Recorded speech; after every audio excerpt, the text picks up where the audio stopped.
Olá, este é o Poder Entrevista. Eu sou Guilherme Valtenberg e vou entrevistar o senador Rogério Marinho. Marinho tem 59 anos e está em seu primeiro mandato como senador. Influente na bancada, assumiu o posto de líder da oposição. Antes foi secretário da Previdência e do Trabalho e ministro do Desenvolvimento Regional, além de deputado federal por 3 mandatos. Senador, obrigado por ter aceitado o convite para essa entrevista. Obrigado, Guilherme. Estamos à sua disposição. E agradeço também a todos os web espectadores que assistem a este programa. Essa entrevista está sendo realizada ao vivo no estúdio do Poder 360 em Brasília, em 10 de novembro de 2023. E para ficar sempre bem informado, inscreva-se no canal do Poder 360, ative as notificações e não perca nenhuma informação relevante.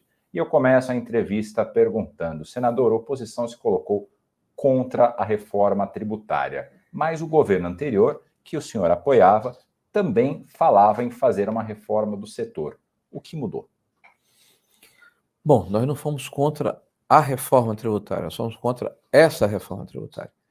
Nós acreditamos, desde sempre, eu como cidadão e também como membro do ex-governo do presidente Bolsonaro, e agora como líder da oposição no Senado, que é imprescindível, é necessária, é urgente uma reforma tributária no país.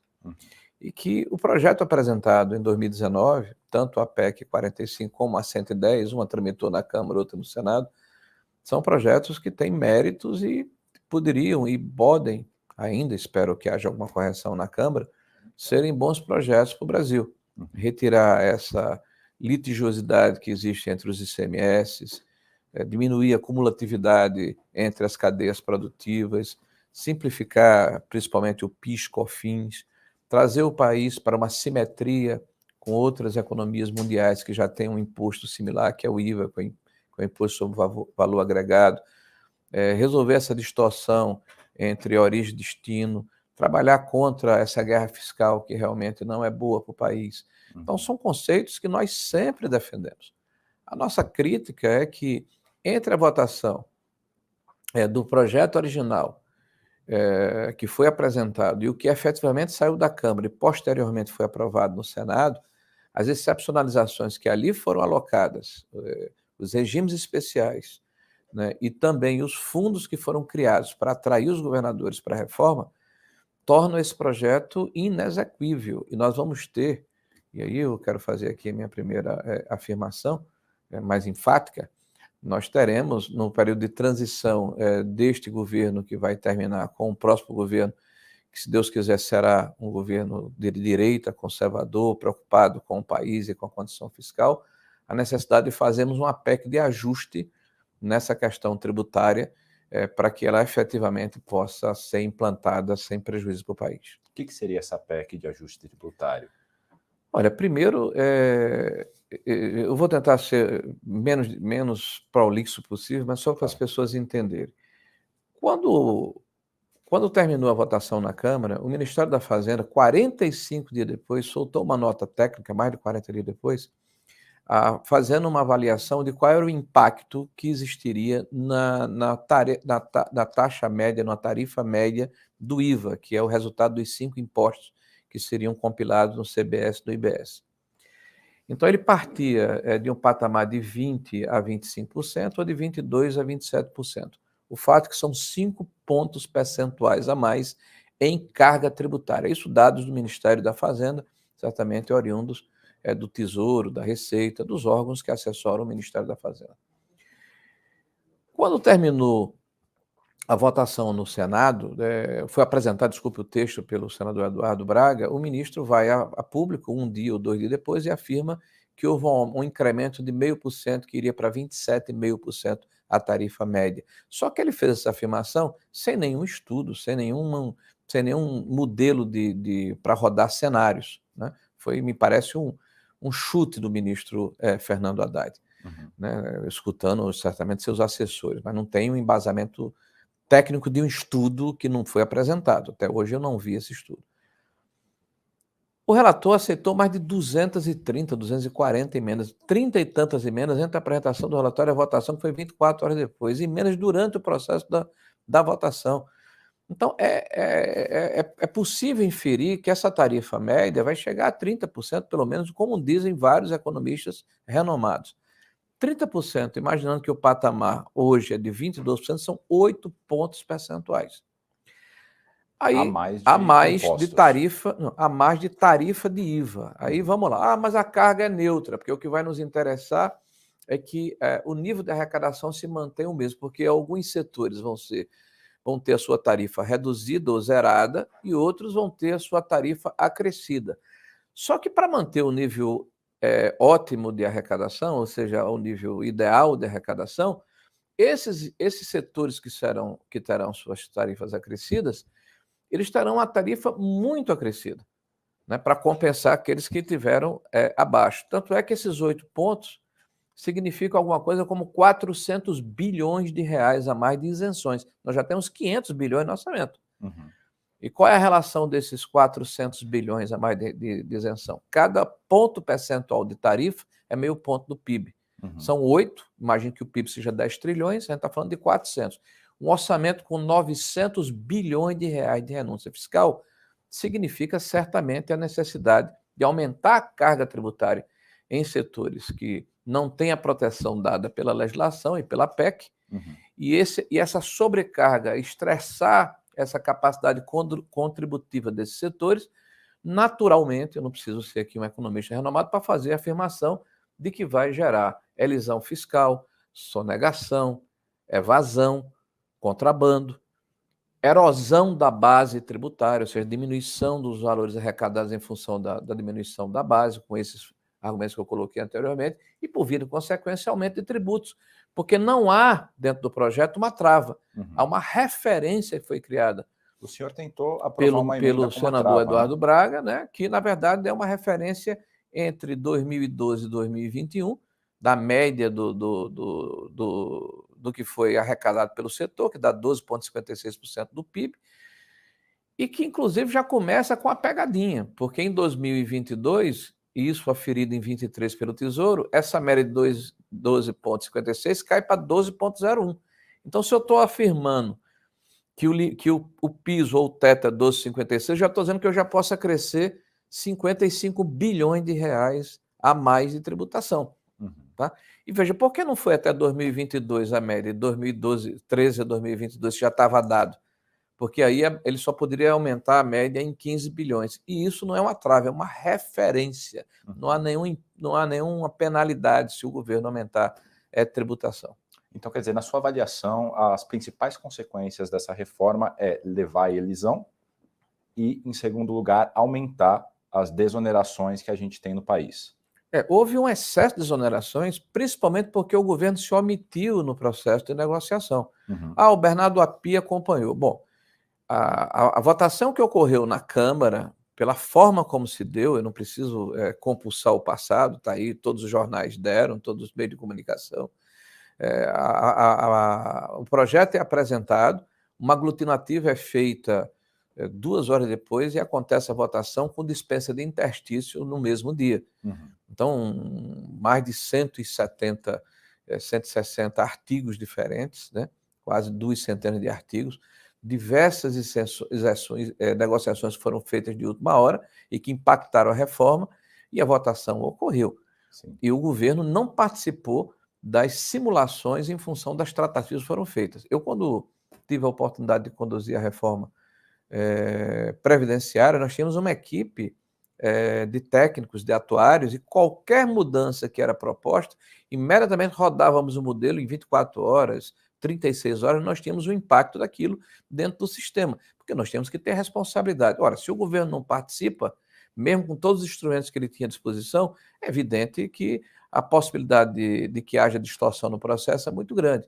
Há um outro fato relevantíssimo nessa situação, que o governo colocou dentro do processo uma cenoura. É evidente que para acabar a guerra fiscal é necessário haver um desmame, né? Ou seja, as empresas que têm incentivos fiscais gradativamente precisam ser ressarcidas, né, e desmamadas ao longo do tempo, é o phase-out, né? Só que este fundo que o governo estabeleceu não tem fonte. Ora, nós estamos com um processo de explosão da dívida pública em função do desarranjo feito já no início deste governo com a PEC da gastança, né, que acresceu 160 bilhões a mais do que tínhamos como receita contratando dívida, aumentando em 1,5% a 12% a dívida pública só neste ano, né? Então, o governo está dizendo que vai fazer um fundo que vai ser constituído com recursos do Tesouro para fazer a compensação das empresas que vão perder os seus benefícios fiscais até 2032, né? Numa proporção que vai subir de 8, vai chegar a 32, depois vai decrescer bilhões de reais por ano, e vai fazer um segundo fundo de desenvolvimento regional com a lógica que o governo tem, de entregar aos estados recursos para que eles gastem sem nenhuma responsabilização, né, de livre provimento, só não pode gastar com o pessoal, numa proporção que chegará a 60 bilhões de reais por ano, de forma gradativa, também sem fonte. Nós estamos afirmando que ao longo de 15, 16, 17 anos, nós vamos aportar dentro do orçamento geral da União 800 bilhões de reais sem fonte. Ou seja, nós estamos contratando dívida, aumentando a dívida pública, né, e penalizando as gerações futuras para aprovar uma reforma tributária, né, que poderia ter sido mais maturada, não pelo período de discussão que antecedeu a votação, mas a partir das modificações que foram introduzidas no processo final de votação, sem que houvesse, por parte do governo, o necessário acompanhamento. Esse fundo, então, na avaliação do senhor, corre o risco de ficar algo mais ou menos parecido com a Lei Rouanet, que existia... E a Lei Candir. A Lei Candir. A Lei Candir. Perdão, é Candir. Eu falei Rouanet, desculpa, era Candir que eu queria falar, perdão. Exatamente, nós estamos gerando um passivo impagável, nós estamos vendendo terreno na Lua, o governo está jogando uma cenoura que sabe, primeiro, que não vai ser paga por ele, porque esse processo de transição é longevo e vai ficar no futuro para os próximos governos, quer dizer, comigo não tem problema, eu tenho uma reforma para chamar de minha, mas quem vier depois fecha a porta e apaga a luz. O problema não é mais comigo, é quem vier depois, né? E aí entra o que o senhor falou, que seria uma PEC da reestruturação tributária. Nós vamos ter que ajustar o que foi feito. Eu acho que é importante a reforma tributária. Eu volto a reiterar aqui, nós sempre defendemos uma reforma, mas com responsabilidade e, sobretudo, com o governo acompanhando as negociações, fazendo a avaliação dos cenários, dos impactos, regulando de forma adequada, trazendo os atores para discutir, retirando essa mercantilização que ocorreu, né, de última hora. Quer dizer, eu vou fazer uma concessão para você votar, mesmo que essa concessão impacte o todo. Eu afirmei durante o processo de discussão que, literalmente, aquele ditado popular, farinha pouca, meu pirão primeiro, foi o que ocorreu. Os setores que conseguiram gritar mais alto, se organizarem melhor como lobbies corporativos, recepcionaram dentro dessa estrutura tributária um tratamento preferencial. Agora, aqueles que não conseguiram vão ser sobrecarregados com um imposto bem maior do que eles têm capacidade de pagar, e isso vai gerar, certamente, uma distorção a médio prazo e nós vamos precisar ajustar. O senhor falou que houve uma mercantilização na reta final da reforma para as emendas. Quem conduziu essa mercantilização? A condução foi feita pelos relatores das duas casas. Então, não houve, por parte do governo, um acompanhamento. Os relatores queriam aprovar a reforma, então quem chegou lá dizendo, olha, eu quero uma concessão para um determinado setor, se você vota, não estou falando da mercantilização no sentido de alguém receber uma vantagem, estou falando no sentido de uma troca por votos. Tá? E isso aconteceu sem que o governo federal acompanhasse o processo. Eu disse isso reiteradas vezes. Né? E o governo alegava que o secretário Bernardo Api estava acompanhando o processo. Uma coisa é acompanhar, outra é interagir, é participar, é opinar no sentido de pode ou não pode. Eu não senti esse processo por parte do governo. A coisa correu realmente a Bangu, né, dentro das duas casas. Eu espero que a Câmara corrija alguns excessos que, porventura, tenham ocorrido na tramitação do Senado, que nem nós hoje podemos afirmar quais são. Né? Porque foi tanta coisa, foram mais de 200 emendas que foram recepcionadas. 200 emendas. Mais de 200, mais de 230 emendas. Só no Senado? Só no Senado. Então, é necessário que haja um estudo a respeito disso para saber qual é o impacto. E isso, a Câmara, se puder diminuir um pouco esse processo, seria de bom tom. Né? Até para evitar que no futuro, quando nós tivermos a responsabilidade de fazermos esse ajuste, seja o menor ajuste possível para que a reforma de fato funcione. Senador, o senhor está fazendo algumas críticas bastante contundentes aí à reforma tributária. O senhor é líder da oposição e alguns senadores da oposição votaram a favor. Eu cito Ciro Nogueira, que foi ministro do governo Bolsonaro, e a sua correligionária, a Tereza Cristina, que também votou a favor no plenário, e daí tem um detalhe a mais, na comissão ela tinha votado contra. O que explica... Ao contrário. Desculpa, novamente, ao contrário. O que explica essa mudança dela? Essa mudança da oposição, perdão. Olha, um projeto como esse de reforma tributária é um projeto que pertence ao Estado brasileiro. Você colocou no início da nossa conversa aqui que foi um projeto apresentado em 2019, ainda no governo do presidente Bolsonaro, mas não foi pelo presidente Bolsonaro, foram por parlamentares, né? No caso da emenda 45, o deputado Baleia Rossi, e no caso da 110, pelo ex-senador Roberto Rocha. Então foram projetos que tramitaram na época do presidente Bolsonaro e que agora amadureceram para serem votados no governo do atual presidente. Esse processo vem sendo discutido há mais de 40 anos. Eu particularmente acredito que qualquer governo, nosso inclusive, poderia ter feito um trabalho, né, de infralegal. Existem mais de 200 mil normativas, instruções e portarias feitas pela Receita Federal que podem ser compiladas, consolidadas, e isso já seria um grande ganho, né, para o próprio sistema como um todo, porque as empresas elas têm que contratar técnicos especializados apenas para recepcionar, né, o número extraordinário de mudanças que ocorrem quase que diariamente, né, no nosso sistema tributário em função das normativas exaradas pela Receita Federal e pela Receita do Estado e dos municípios, dos entes federados, mas principalmente da Receita Federal.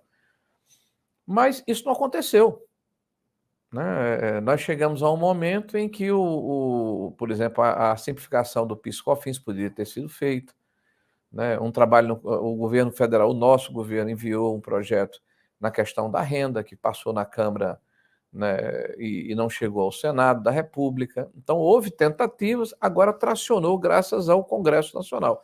Então, cada parlamentar, entendendo que a posição é uma posição de Estado e não do governo atual, não do presidente atual, não do ministro da Fazenda atual, que só trouxe para si, né, o atual presidente, nessa última semana, você não viu ele falar de tributário em nenhum momento, né, só na última semana foi que ele realmente começou a trabalhar o tema, porque o interesse do governo atual é a questão fiscal, é aumentar a arrecadação, é fazer o ajuste pelo lado da receita, não estão muito preocupados com mudanças estruturantes, pelo contrário, eles querem acabar as que foram feitas, né? Então, isso ficou dentro do imaginário de cada senador da República de fazer o seu juízo de valor. É evidente que nós nos debruçamos sobre o tema, tivemos a oportunidade de discutir dentro da nossa bancada, dentro das bancadas que fazem o grupo de oposição, o PL, o Republicanos, o próprio Novo, alguns senadores que fazem parte de outros partidos, mas que têm afinidades conosco. Essa discussão ocorreu durante esses últimos 3 meses de uma maneira mais intensa, e alguns não foram convencidos e entenderam que deveriam votar o projeto, que apesar de ser um projeto ruim, era melhor do que a situação em que nós nos encontrávamos. Então não há da nossa parte nenhuma caça às bruxas, nenhum questionamento do ponto de vista de que há que haver assim, uma rigidez do ponto de vista da orientação partidária que foi colocada. Então, as pessoas têm, e os senadores da República, o discernimento de fazer o que acham melhor. No caso da senadora Tereza, inclusive, ela votou contra a reforma tributária no voto que é mais importante, que é o voto do plenário. Sim. E tem uma emenda que foi inserida, inclusive foi um furo do Poder 360, que permite a importação sem nenhum pagamento de impostos de petróleo para a Zona Franca de Manaus. De onde é que vem isso? Por que isso daí foi aprovado? Não sei. Eu vejo, são mais de 200 emendas, nós não tivemos a condição de nos debruçarmos sobre o conjunto do processo. Por isso que nós dissemos naquela oportunidade, olha, agora é a hora da gente se debruçar sobre o relatório com as mudanças que foram feitas de última hora. Sim. Né? Nós não tínhamos condição de técnica, de cognitiva até, de entender o conjunto de alterações que foi feito. Por isso nós propusemos que a votação ocorresse dia 21 e 22 de novembro, e fomos vencidos em plenário. Sim. Inclusive com um regime especial que quebrou o interstício, um regime especial de votação que quebrou o interstício. Mas você fala de uma emenda específica, de um dispositivo específico, aliás, que foi acrescido ao relatório final e que foi votado, contra o meu voto, inclusive, como um todo, né, que excepcionaliza a Zona Franca para importar petróleo e derivados. Isso vai dar uma vantagem comparativa ao Amazonas, caso isso aconteça, extraordinária em relação aos outros estados brasileiros. Se eu fosse importador, exportador, eu fechava os meus negócios em São Paulo, no Rio, em qualquer outro lugar, e iria me estabelecer lá na Zona Franca, né? Porque isso teria um impacto gigante na arrecadação é do evidente. governo. E o governo ia perder a arrecadação daqueles que estão colocados em outros lugares do país. Então, existem problemas dentro do projeto que a gente não teve condição de entender. Tem que haver um estudo do impacto do que aconteceu. Uhum. Era o papel que eu esperava que o governo fizesse, através da sua Secretaria do Tesouro, da Receita Federal e do acompanhamento do projeto. Mas no afã de aprovar, né, se criou essa negociação que foi feita para ter os votos sem a preocupação de saber qual é a consequência. Tá? E todos nós vamos pagar um preço por isso no futuro. Por isso que eu estou afirmando aqui que há uma necessidade, caso o projeto passe dessa forma, né, vamos ver o que vai acontecer na Câmara, que nós tenhamos aí uma nova PEC, né, no início do próximo governo. Perfeito. E existe algum trabalho já sendo conduzido pela oposição, seja pelos senadores, seja pelos deputados, para especificamente esse dispositivo ser alterado, ser mudado, ou essa discussão ainda não começou entre as duas casas? Então, a votação terminou ontem, né? Ontem teve uma votação congressual, a próxima semana é um feriado. Nós ainda estamos com os nossos técnicos, nós temos uma equipe de alguns 3 ou 4 economistas, não é tão grande, no meu gabinete, no gabinete da oposição, debruçados sobre o texto, para entender quais são as suas implicações dentro dos nossos limites, né? Porque nós não temos, por exemplo, os sistemas que tem a Receita, que tem a Fazenda, que tem o IPEA, né? Nós vamos, inclusive, fazer alguns questionamentos ao nosso Instituto Independente Fiscal do Senado, o IFE, né? Para termos minimamente uma base para podermos fazer a discussão ou orientarmos a discussão dentro da Câmara dos Deputados. Uhum.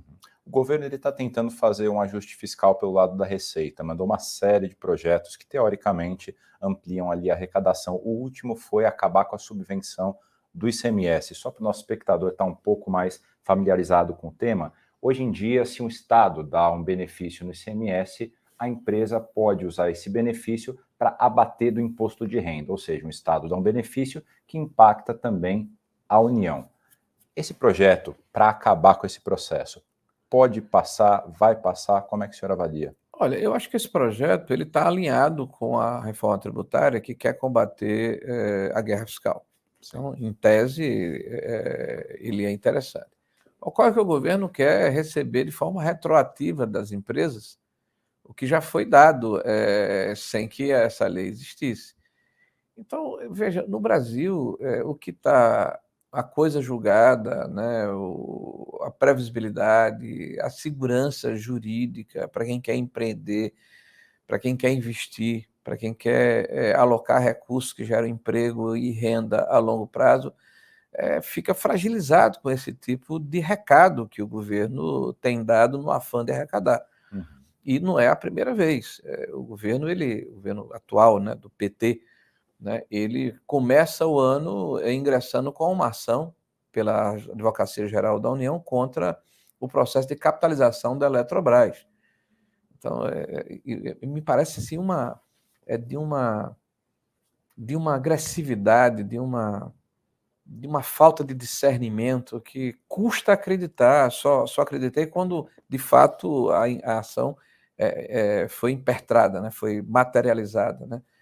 Porque é você dizer que, como Estado, você não é confiável. Uhum. Você, como instituição, você pode mudar o sabor das querelas e dos ventos políticos, né? A AGU também, através de um dispositivo, de uma normativa, de uma instrução, sobrestou né, um dispositivo constitucional que era a PEC dos precatórios, né? O governo anterior, através de uma PEC votada pelo Congresso Nacional, definiu que os precatórios que estavam pressionando sobremaneira a área fiscal teriam um diferimento ao longo do tempo e passariam a valer como moeda na compra de ativos e no abatimento da dívida que as empresas, porventura, tenham com o governo federal. Então, por uma questão ideológica, dizem contra a possibilidade da concretização da privatização de terminais aeroportuários, isso foi sobrestado e até agora nós estamos no limbo em relação a esse processo. E, enquanto isso, a bomba fiscal se avolumando, ou que são os precatórios. Se estima que vamos chegar ao final desse governo do Lula, caso nada seja feito, de mais de 400 bilhões de reais só com esse item, né? O governo acena no começo do ano com a possibilidade de rever talvez a mudança de marco regulatório de maior sucesso no país, que é o marco regulatório do saneamento. E tentou fazê-lo por decreto, sobrestando a lei que havia sido aprovada no parlamento. Então, houve uma enorme comoção e negociações para chegar a um meio termo, né, na tentativa de mudança da lei para que nós voltássemos a parâmetros anteriores que claramente não deram certo no Brasil, né? O governo, ele, através de ministros das áreas fins, no caso da Previdência e do Trabalho, joga contra mudanças estruturais da nossa economia que nos possibilitaram, junto com a autonomia do Banco Central e com as modernizações dos marcos regulatórios, com a responsabilidade fiscal, fazer com que a percepção das agências de rating internacionais mudasse em relação ao Brasil, aumentando a nossa capacidade de atrair investimento. Então, todos os fundamentos que permitiram essa mudança de nota são atacados pelo atual governo. Me parece uma mutilação auto-infligida, né? É um complexo, uma síndrome de Estocolmo, né? De conviver bem com quem fez mal a ele. Então, nós estamos vendo, na verdade, Guilherme, uma repetição dos mesmos métodos, dos mesmos procedimentos, dos mesmos mecanismos que nos levaram em 2015, 2016, no Dilma II, desculpe, a maior recessão que o Brasil já atravessou desde 1948. Aparelhamento da máquina pública, né? Porque o Ricardo Lewandowski, ministro do Supremo Tribunal Federal, ex-ministro, há poucos meses da sua aposentadoria, de forma monocrática, muda o entendimento sobre a lei das estatais, o que permite o aparelhamento avançado e acelerado dessas empresas e a quebra do sistema de profissionalização que estava implantado nessas empresas públicas, né?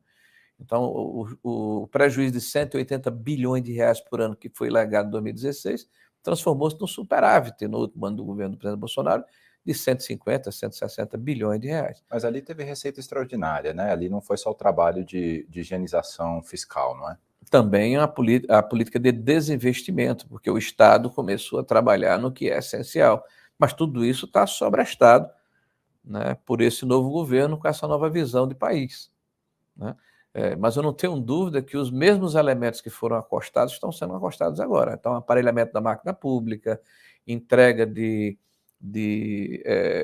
postos importantes a partidos políticos, como a Caixa Econômica, né, como a Petrobras, né, como o BNDES, né, como os fundos de previdência, o maior fundo do país, que é o Prevido, 250 bilhões de reais, foi entregue a um sindicalista que tem como apanágio, do ponto de vista da sua condição técnica, o fato de ser sindicalista a vida inteira. Então, nada contra ele ser sindicalista, mas qual é a capacidade técnica ou qual é a experiência que ele tem para gerir um fundo com esta proporção de valores e responsabilidades e com o histórico que o PT nos legou recentemente, dos escândalos de malversação e de desvio de dinheiro público nos fundos de previdência. Então, essa é a sua explicação pela qual o senhor está otimista com relação a 2026, acredita que existe uma chance real da direita voltar ao poder. É esse caminho que te leva a acreditar que essa possibilidade existe? Olha, o governo, nós não podemos torcer contra o Brasil, né? É meio cretino, né, você ficar imaginando que nós vamos ganhar as eleições porque esse governo vai mal do ponto de vista fiscal, e ele indo mal do ponto de vista fiscal, isso vai afetar a vida de milhões de brasileiros, com desemprego, com juro alto, com inflação, com malversação de recursos públicos. Esse é o pior cenário que a gente poderia imaginar, né? Mas o fato é que os instrumentos, os elementos estão aí, né? Estão dados, basta compulsar a história recente, né? Veja, qual é a proposta nova que o governo tem para a infraestrutura no Brasil? A grande novidade é PAC. É o terceiro PAC que está sendo feito. Olha, nós temos um histórico do que ocorreu nos PACs anteriores, o do PAC do governo do Lula e o PAC do Dilma, né? Veja que foram 2 PACs que têm um histórico de obras inacabadas, né, de colapso do ponto de vista orçamentário e financeiro, de má aplicação de recursos públicos, de assodamento na elaboração de projetos que se revelaram calamitosos. Eu fui ministro do Desenvolvimento Regional. Eu recebi 180 mil habitações populares paralisadas em 2008, 2010, 2012, 2014. Retomamos 150 mil dessas 180 mil unidades. Legado dos PACs, né, que foram implementados. Recentemente, o governo anunciou, com pompa e circunstância, um grande programa de retomada de obras, como se fosse um legado do governo anterior. Não, são obras que foram começadas nos PACs do governo do PT. São obras como creches, escolas e postos de saúde que foram todos contratados, o 99%, o 95% deles, nos PACs anteriores, e que não foram acabados. E isso gera um prejuízo extraordinário para a nação brasileira. E o Lula, sem aprovar a lei de diretrizes orçamentárias, sem aprovar orçamento, com queda da arrecadação, faz 4 ou 5 meses que cai a arrecadação do ponto de vista tributário, anuncia um PAC de 1 trilhão e 300 bilhões de reais. Está vendendo terreno na Lua. Está jogando papa quente nos olhos da população brasileira. De novo, o reino das narrativas. Eu escuto muita gente falar, ontem eu estava assistindo aí um colega seu, uma grande rede de televisão, olha, o presidente Bolsonaro deixou uma bomba fiscal e o ministro Haddad está preocupado em desfazer essa bomba. Que bomba fiscal? Superávit fiscal? O primeiro governo, desde a redemocratização, que entrega a dívida, a relação dívida pública menor do que ele que recebeu, o primeiro desde 1988. Um governo que enfrentou pandemia do Covid, que é uma pandemia que tem parâmetro em 2018, em 1918, com a gripe espanhola, quer dizer, em 100 anos, foi um acontecimento em 100 anos. O mundo inteiro se desarrumou do ponto de vista fiscal e teve inflações enormes, queda de PIBs extraordinárias. O Brasil teve uma queda do PIB quase 1/3 do que foi preconizado pelo FMI, que era 11%, teve 3,6%, 3,4%. Né? Saímos primeiro da recessão. A nossa inflação no ano passado e nesse ano, ela está menor no ano passado do que a Europa, de uma maneira geral, e do que os Estados Unidos. E esse ano vai estar mais ou menos compatível, graças às políticas impertradas pelo Banco Central e pelo ministro da Fazenda. Que bomba fiscal é essa? Bomba fiscal foi o que o governo fez, o governo novo, que na transição implantou uma bomba fiscal de 160 bilhões de reais para chamar de sua, sem receitas correspondentes, e que esse ano já mudou a política do salário mínimo para ter crescimento real com impacto na questão da Previdência, que já implantou a mudança na Polícia Civil, que vai impactar os estados e que acabou com a reforma previdenciária nesse aspecto, que já aprovou uma ajuda para estados e municípios de 15 bilhões de reais, inclusive com antecipação do ICMS, porque destroçou a questão tributária e está prejudicando os municípios que até o final de 2022 tiveram receitas crescentes, agora estão com despesas crescentes e com receitas regressivas. Todo mundo está com saudade de Bolsonaro. Então, há uma narrativa que está sendo criada de que havia um problema fiscal. O problema fiscal, quem está implementando é o governo atual. E isso vai ser crescente ao longo do período, porque qual é a briga que existe hoje dentro do governo? A meta.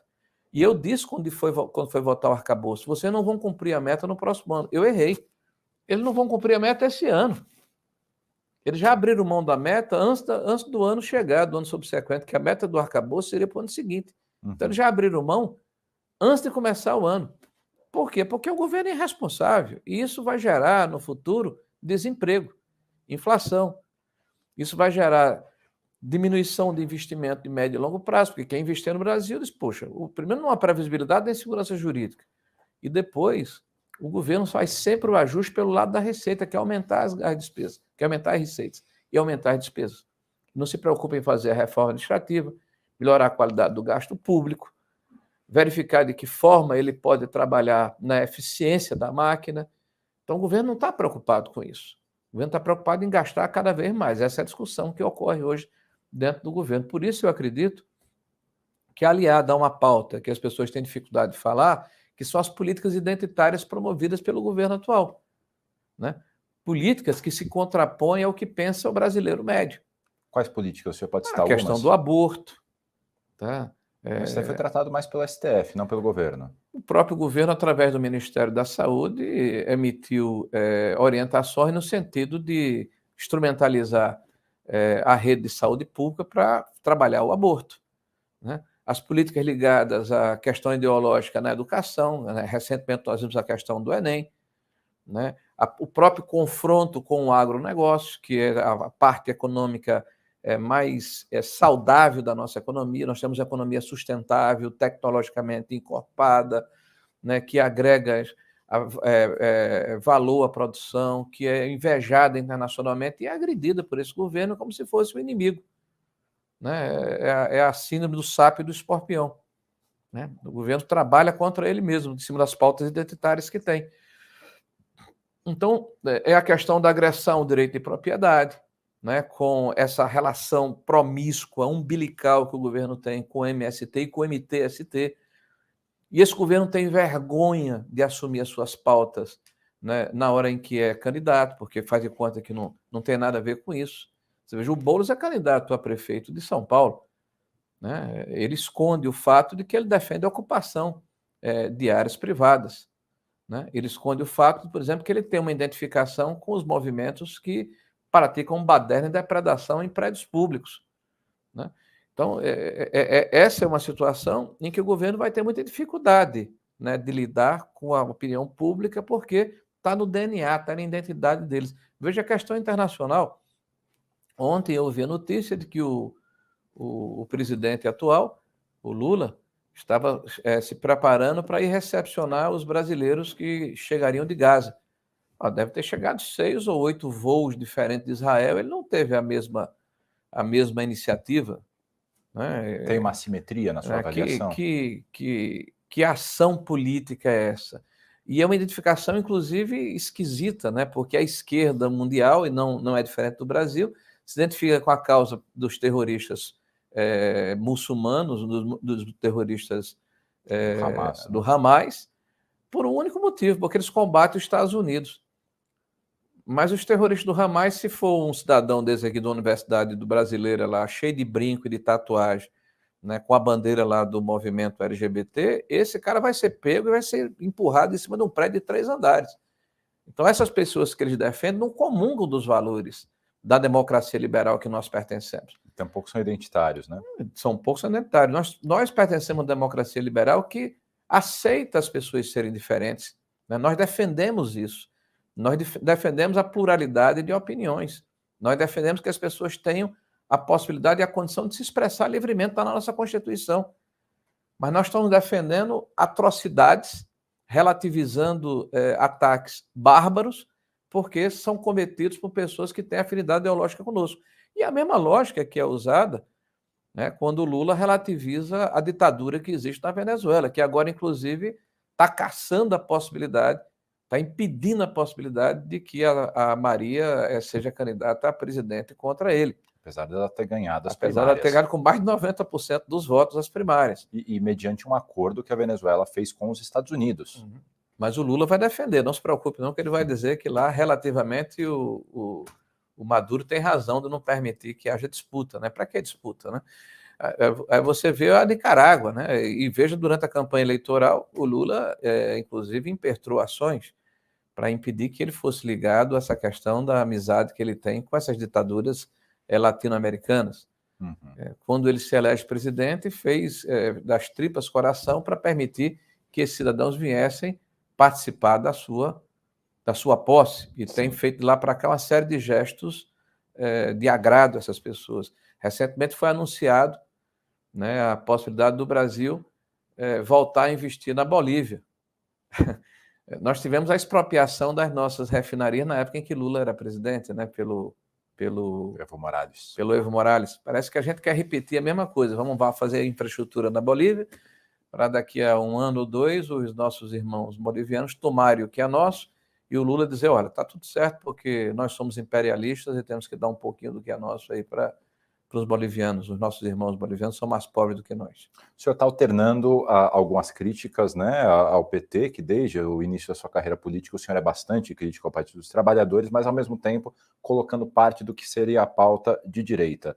Há umas 3 semanas aproximadamente, nesse mesmo estúdio, a gente entrevistou o Valdemar Costa Neto, presidente do seu partido, e eu perguntei para ele o seguinte, qual que é a pauta econômica hoje em dia da direita? E ele me sugeriu então que eu entrevistasse o senhor para que o senhor pudesse falar. De uma maneira resumida, quais seriam os principais pilares hoje da pauta de direita na economia? Olha, eu acho que a coisa mais importante, por sermos oposição, e naturalmente sermos reativos, né, porque quem faz a pauta é o governo, é preservarmos o legado virtuoso dos últimos 6 anos. Então, as mudanças estruturantes que ocorreram na economia... O senhor inclui o Temer. E que permitiram que o Brasil se reposicionasse depois da catástrofe econômica e social que ele foi submetido, fruto dos 14 anos de governo do PT. A irresponsabilidade fiscal, o aparelhamento da máquina pública, a malversação dos recursos públicos, a corrupção generalizada, né, tudo isso fez com que o Brasil tivesse a maior perda de PIB da história, né, no final dos governos de Dilma, centenas de milhares de empresas fechadas, milhões de empregos subtraídos. Então, isso gerou uma catástrofe do ponto de vista econômico. O Temer, quando chega, ele começa a restartar o Brasil, né, combatendo toda essa política de terra arrasada. Então, a reforma trabalhista, né, as mudanças estruturais na economia, de modernização do Estado brasileiro, as melhorias feitas na questão macroeconômica que resultaram na possibilidade da mudança da Previdência, na digitalização do Estado brasileiro, na diminuição do Estado brasileiro, na eficiência do Estado brasileiro, os marcos regulatórios que foram aprovados, né, a mudança da questão essencial para nós, da blindagem da política monetária através da autonomia do Banco Central, né, essa relação de uma política de desinvestimento onde o que é essencial e prioritário para o Estado continua na mão do Estado, mas o que é acessório, né, naturalmente passa para a iniciativa privada que tem uma maior capacidade de gerir, e também de gerar recursos para fazer os investimentos necessários para que o nosso nível de investimento continue alto. Houve um aumento de 14% de relação dívida de investimento PIB em 2017 para quase 19% no final de 2022, são quase 5 pontos percentuais, né, do nosso PIB em investimentos no Brasil, ano em relação a PIB, e se deu pela reformulação do Estado brasileiro, nessa reestruturação do Estado brasileiro, e tudo isso está sobre risco. Então, a primeira pauta nossa é preservar o legado. A segunda pauta, igualmente importante, é nos posicionarmos contra aumento de carga tributária.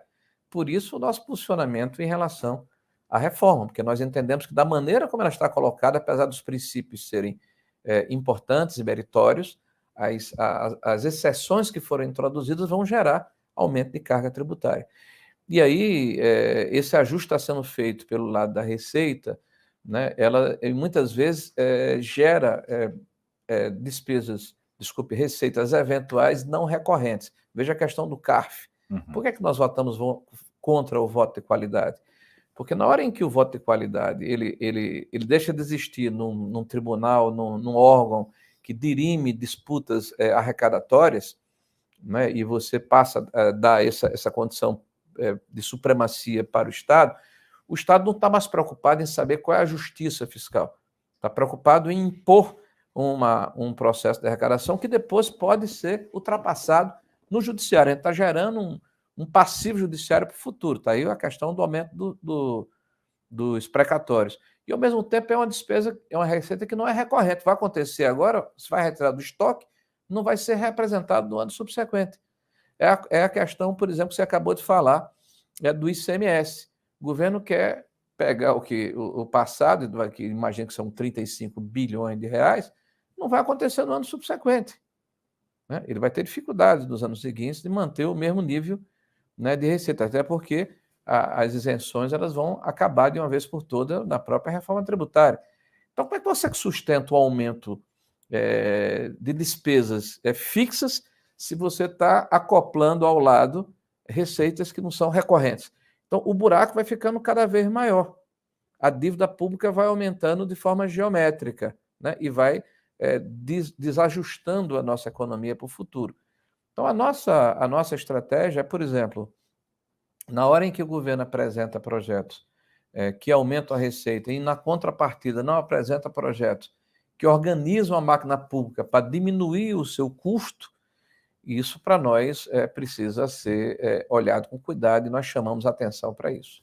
No ano que vem a gente vai ter eleições municipais. O ex-presidente Jair Bolsonaro, ele já foi declarado inelegível, ele está respondendo a uma série de processos. O senhor acha que ele ainda vai ser um grande cabo eleitoral no ano que vem? Indubitavelmente. Para mim, hoje, a grande liderança do país é o presidente Jair Messias Bolsonaro. Ele, pela forma como ele se elegeu e pela forma como ele exerceu o mandato, com todos os erros, equívocos, acertos e virtudes que ele tem, que é um conjunto de tudo isso, ele literalmente ele tirou do armário essa direita que sempre existiu no país.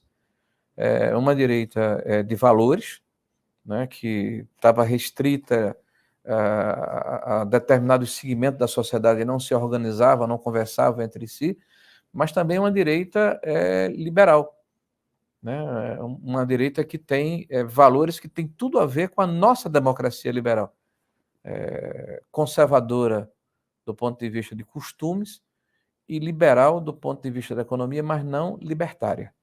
Tá? Não confundir, por favor, com uma postura econômica que prescinde do Estado. Não que nem o Javier Milei na Argentina, que se diz um anarcocapitalista, né? Isso, nós entendemos que o Estado é importante, que ele precisa existir para eventualmente diminuir desigualdades regionais, fomentar determinadas atividades econômicas importantes, estimular e promover e coordenar um projeto de país. Então, o Estado ele é essencial e também na área de segurança pública, de saúde, de educação. Não tenha dúvida que o Estado ele é necessário. Por isso, nós trabalhamos sempre para que o Estado seja eficiente e racional, e não hipertrofiado e leviatã como que é o PT. Né? O PT que é um super Estado, que a figura de linguagem que eu escutei uma vez do Flávio Rocha, o doutor Flávio Rocha lá da Riachuelo, né, que é um pouco forçada, mas que o país é como se fosse um boi, né, e o Estado é o carrapato. Né, o carrapato não pode ficar maior do que o boi, ele vai se alimentar ali, tá, mas ele não pode ser muito grande, senão ele mata o boi. Uhum. Pensando agora em 2026, alguma chance, na sua avaliação, de Bolsonaro ser candidato a presidente de novo? Olha, o Lula passou 500 dias preso, né, processado e condenado em várias instâncias, né, por diferentes juízes, né, e houve uma mudança de entendimento por parte do Supremo Tribunal Federal e ele terminou sendo elegível e hoje é presidente do país. Então, vamos aguardar o que vai acontecer, né? O próprio presidente, apesar de ter sido tornado inelegível pelo Tribunal Superior Eleitoral, ele pode e vai recorrer ao Supremo Tribunal Federal. Eu acredito que as nossas instituições devem funcionar. Então, vamos aguardar, né, e o desfecho desse processo para sabermos aí como é que vai acontecer ou o que vai acontecer em 2026. Senador, a entrevista está chegando ao fim, mas dá tempo de fazer uma última pergunta. O senador Rodrigo Pacheco, presidente do Senado, tem aumentado o tom nas críticas que ele faz ao Judiciário, sobretudo ao STF. Tem alguma perspectiva de entrar na pauta alguma discussão, alguma votação sobre mudanças, ou na escolha ou no tempo de duração do mandato dos ministros do Supremo? Bom, primeiro dizer que eu disputei uma eleição com o Rodrigo Pacheco e que a pauta dessa eleição foi o fortalecimento das instituições e a separação dos poderes. Porque todos nós identificamos, todos nós que eu falo, o parlamento, a sociedade brasileira, em maior ou menor grau, né, de que há um desconforto entre os poderes e que há, de fato, uma superposição de ações. o Supremo, em alguns casos, tem legislado. Então, essa foi a pauta da nossa discussão, de que a Constituição precisa ser respeitada, de que os poderes têm que ter autonomia, têm que ter independência e que têm que exercer as suas prerrogativas, que ao fim e ao cabo, que dá equilíbrio à democracia brasileira e em qualquer lugar do mundo. Então, dentro desse ditame, essa foi essa nossa discussão, que o próprio Rodrigo, na sua fala, se posicionou nesse sentido. Então, o que nós temos agora, ao final do ano de 2023, o presidente Rodrigo fazendo valer o que disse quando se candidatou a presidente do Senado da República, né? Fazer com que a Constituição seja cumprida. Então, nós vamos agora, me parece que até o dia 22 ou 23, votarmos a PEC 8, né, que trata da questão do pedido de vistas e da decisão monocrática, né? Deverá ser apresentado em seguida, ou nesse ano, ou no princípio do próximo ano. Na verdade, já foi apresentado, será designado o relator de uma PEC que trata da questão de mandato dos senhores ministros do Supremo. E há uma discussão feita pelo Rodrigo com os líderes de que no primeiro semestre do próximo ano nós trabalharemos também um novo projeto, que já foi apresentado também, designando o relator, sobre a questão do fim da reeleição, né, no âmbito do Executivo, a definição de sem afetar o atual mandatário, a partir de 2030, né, coincidência de eleições municipais, estaduais e federais e mandatos em 5 anos. 5 anos. Né? E eu, inclusive, acredito que dos próprios senadores, a partir de 2030. Teríamos todo mundo um mandato de 5 anos, e no caso do Executivo, sem a possibilidade de reeleição. Eu acho que esse projeto seria muito importante, porque se você está definindo, por emenda à Constituição, mandato de ministro do Supremo, da mesma forma está se definindo mandato do Executivo, do Legislativo, em um outro instrumento legislativo que também altera a Constituição e diminui muito o custo das campanhas eleitorais, a questão dos fundos partidários, né? É uma economia para o país, e eu acredito que isso dará maior identidade programática e ideológica e uniformidade a essa questão programática no Brasil todo por ocasião das eleições gerais. Chega ao final essa edição do Poder Entrevista. Em nome do jornal digital Poder 360, eu agradeço ao senador Rogério Marinho. Obrigado, Guilherme. Obrigado àqueles que nos acompanharam até agora. E agradeço também a todos os web espectadores que assistiram a este programa. Essa entrevista foi realizada ao vivo no dia 10 de novembro de 2023. E para ficar sempre bem informado, você já sabe, inscreva-se no canal do Poder 360, ative as notificações e não perca nenhuma informação relevante. Muito obrigado e até a próxima.